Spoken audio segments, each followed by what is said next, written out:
कहो तो मर्दानगी के 2-4 नमूने पेश करूं? जुम करो। एक ही सवाल है। बोल क्या चाइना में किसी दलित को आगे किया जा रहा है? You are a good question. इनको चिंता पाकिस्तान की होती है, इनको चिंता चाइना की होती है। ये हमारे देश के जो भविष्य है, इनकी चिंता इनको नहीं होती है। आप कहाँ के ज्ञानी बाबा? महंत राजू दास ये कह रहे हैं अभी मजा आएगा ना भिड़ो कि चाइना के दलितों को अधिकार नहीं मिले। चाइना में जातिवाद है, चाइना में कास्ट सिस्टम है, थोड़ा ज्ञान अर्जित कर लेना चाहिए। कराली बेइज्जती आगे स्वाद जी। लेकिन ये तो मानेंगे ना कि जल्दी रुक गए, खत्म नहीं किया हमने पाकिस्तान को, पीओके हम लेके नहीं आए। Good question, you are a good question. नहीं, पीओके लेने की लड़ाई कहां थी? अभी ये कौन सी पीओके लेने की लड़ाई थी? अभी मैं गाली नहीं दे सकता, फैमिली देखती है वरना। ये लड़ाई हमें आतंकवादियों से हिसाब बराबर करने की थी, हमने बराबर किया। ऑपरेशन सिंदूर भी जारी है। करके पीओके आएगा कभी? क्या संभव है? इसका आंसर तो नहीं आता मुझे। ये एक बात है जो मुझे लगता है कि पीओके हमारा आएगा और उस पर हमारी देश की पॉलिसी, हमारी जो भी सरकार की पॉलिसी है, सही दिशा में चल। और राहुल गांधी तो कहते हैं नरेंद्र सरेंडर। अतुल का रोमान दलजीत दोसांझ को बैन होना चाहिए, उनकी फिल्म पे रोक लगनी चाहिए। इतना अहंकार तो कोई नहीं दिखा सकता देश के सामने। अमित जी, देश बहुत बड़ा है और मैं भारत सरकार को बोलता हूं कार्रवाई करें। INB ministry should take action on this. बहुत तेज हो रहा है। ये ढीले तेरा डीजल डाल। आप यहाँ पर बात कर रहे हैं कि दिलजीत ने पैसे के लिए अपना ये काम किया। इस फिल्म के पीछे बहुत बड़ा इन्वॉल्वमेंट है कि इनको फायदा हो रहा है।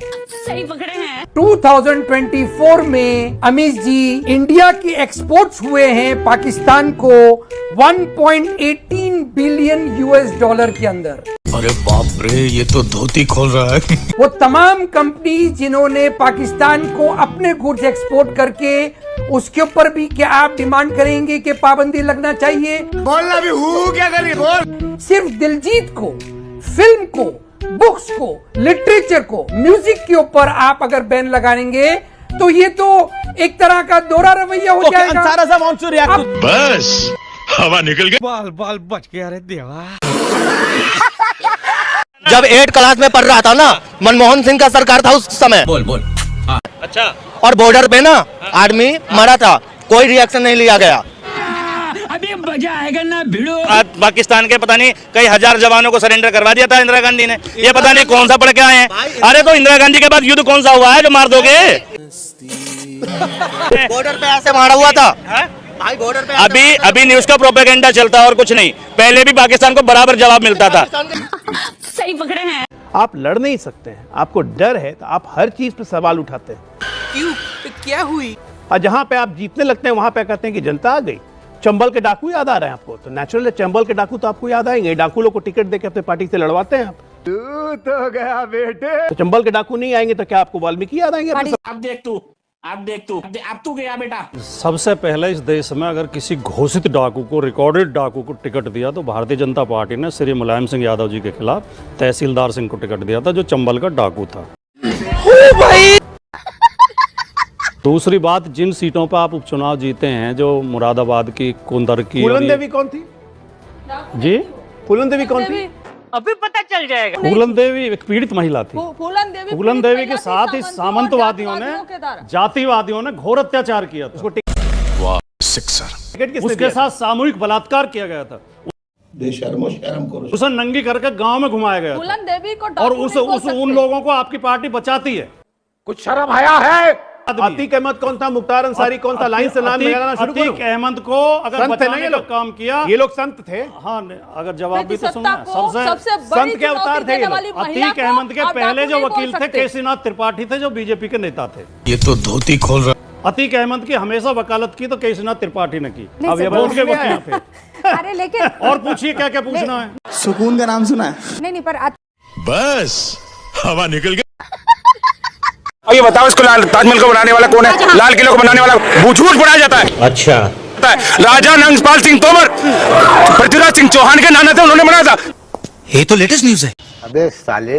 1400 ईस्वी से पहले इनका नाम नहीं था। ये बताते हैं कि हमारे यहाँ 11 ईस्वी में आकर के हमारे लाल किला बनाएंगे। अपने देश में जाके क्यों ना बाथरूम भी नहीं बनाया, कोई टॉयलेट भी नहीं बनाया, हमारे यहाँ के ताजमहल बना दिए। इतना बड़ा हाईटेक तुम्हारा आर्किटेक्ट था क्या? अभी बता दे भाई, अभी बता दे। Whatever he is telling is like knowledge from WhatsApp University. गजब बेइज्जती है। If you don't mind, can you use Hindi? हाँ, जो कुछ भी ये बोल रहे हैं वो सब WhatsApp University का फॉरवर्ड चैट से सही पकड़े हैं। Sir, I am an engineer by profession, I work with L&T, I am working with bureau Veritas. तो मैं ये व्हाट्सएप यूनिवर्सिटी के नॉलेज पे कुछ नहीं बोलूंगी।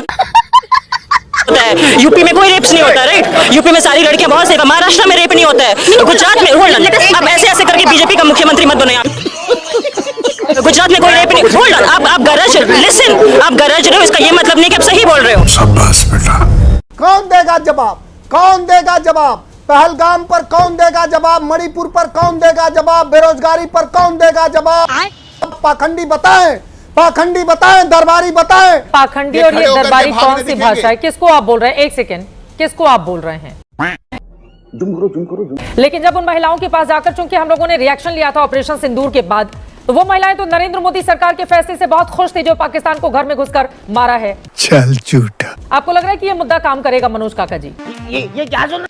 देखिए, मुद्दों की जो सवाल है, मुद्दे तो आज भी, ये सच बात है कि 22 अप्रैल से आज कितने दिन बीत गए, आज भी ये देश जानना चाह रहा है कि ऑपरेशन सिंदूर पर समाजवादियों ने तो कभी कोई सवाल नहीं उठाया। लेकिन ये किससे पूछा जाए कि वो 4 दरिंदे जिन्होंने इतना कायराना हरकत किया, उसे कहां ढूंढा जाए?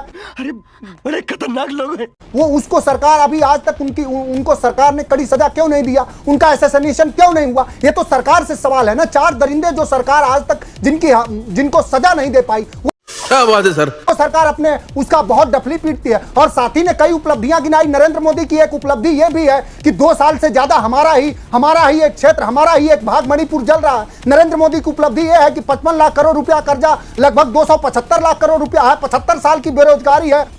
ये भगवान क्या पूरे एशिया में सबसे ज्यादा आत्महत्या भारत में हो रही है। नरेंद्र मोदी की उपलब्धि है कि अब पूरे दुनिया में सबसे ज्यादा माताओं बहनों के खिलाफ आप लोगों की राजनीतिक रोटियां सीखनी बंद हो गई हैं। ये सब उपलब्धियों पर भी बोलिए। रुपया अब कहां खड़ा है?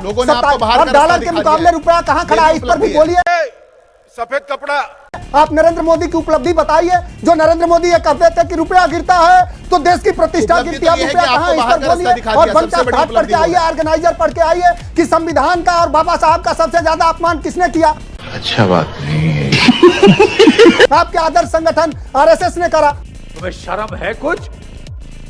कुछ शर्म आया है? यहां तक लिखा कि संविधान तो पश्चिमी देशों के दस्तावेज का एक मूल पत्र है। यही हमारा संविधान। हमारा संविधान वो है बाबा साहब को चुनाव हरवाने वाले, बाबा साहब के खिलाफ चुनाव लड़ने वाले, बाबा साहब को भारत रत्न ना देने वाले, बाबा साहब का नाम पूरी दुनिया में बताने वाले, छुपाने वाले, वो लोग बाबा साहब की बात कर रहे हैं। वो दुष्यंत कुमार की दुष्यंत कुमार की वो लाइन है कि कहां तो चुनाव लड़े थे बाबा साहब के लिए, कहां चुनाव लड़े थे बाबा साहब को, शहर के लिए।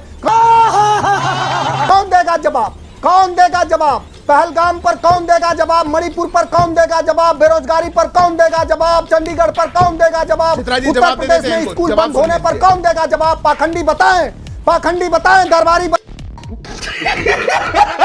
उत्तर प्रदेश में प्राथमिक विद्यालय क्यों बंद किए जा रहे हैं? क्या किसी देश में शिक्षा व्यवस्था बंद करके उस देश का विकास हो सकता है? पाखंडी बताएं, पाखंडी बताओ। ये सवाल है। पाखंडी गजब बेइज्जती है। और ये दरबारी कौन सी भाषा है? किसको आप बोल रहे हैं? एक सेकेंड, किसको आप बोल रहे हैं? अभी आपको लेकर इसी तरह की टिप्पणी कोई और कर दे तो फिर आप लोग बेचैन हो जाते हैं। आई एम सॉरी बाबू। हम लोग इमरजेंसी के खिलाफ है, उसी पार्टी के साथ आप चुनाव में जाते हैं मनोज का।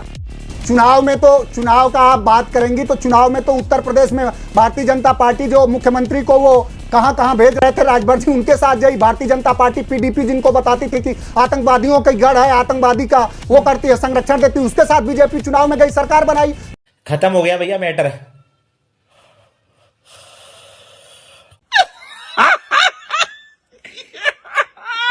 पहले हम नीट देखते थे तो इसमें है ना आपका इंडिया नाम भी हटाने की कोशिश कर रहे थे आप। जैसे भारत था, संविधान में भारत और इंडिया लिखा पड़ा है, तो इंडिया की जगह भारत करना चाह रहे थे। ऐसा क्यों? Can you explain? इसका देश का नाम क्या, इंडिया है कि भारत है? भारत भी है और इंडिया भारत है। इंडिया अंग्रेजों का दिया गया नाम है। इंडिया और भारत में अंतर है। सुनिए, इंडिया एक ज्योग्राफिकल। जरा सबर करो, बोला धक्का बुक्की नहीं। सर हिंदू नाम किसने दिया था? चलो ये बताइए, आप तो मुझसे एजुकेट हो, आपको तो ज्यादा पता है। हिंदू नाम किसने दिया था? घूम फिर करके फिर तनाव आ गया। अरबों ने सुनिए, बताइए फिर। बृहस्पति आगम में लिखा है हिमालय के उत्तर और समुद्र के खत्म।